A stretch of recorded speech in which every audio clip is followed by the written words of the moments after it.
எசேக்கியா ராஜா சூழ்நிலைகள் எல்லாம் எதிராக இருந்துச்சுங்க. தோல்விதான் நிச்சயம், வேற வழியே இல்லை. ஆனா அவன் தேவனை நம்புகிற நம்பிக்கை உறுதியாயிருந்தான். அப்படி இருக்கிறவர்களை வேதம் என்ன சொல்லுங்க? பாக்கியவான். அல்லேலூயா. நீங்க எத்தனை பேர் பாக்கியவான்களா இருக்கிறீர்கள்? உலகம் உங்களை பார்த்து சொல்லும், இப்ப என்ன பண்ணுவேன்?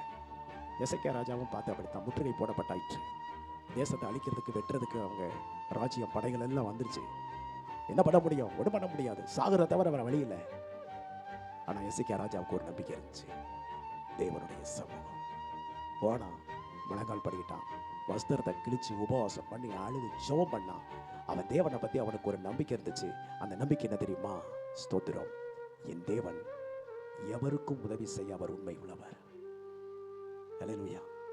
உங்க நம்பிக்கையை குறித்து உலகம் பரியாசம் பண்ணலாம், உங்க நம்பிக்கையை குறித்து உங்க உறவுகள் பரியாசம் பண்ணலாம். ஆனால் நீங்கள் நம்புகிறவர் யாருங்கிறத விஷயம். அவர் உங்கள் நம்பிக்கைக்கு அவர் பலனளிக்கிற தேவனாக இருக்கிறார். அல்லேலூயா. நம்புறீங்களா? எத்தனை பேர்? இப்ப பாக்கியவான் யாரெல்லாம் பாக்கியவான் பாருங்க.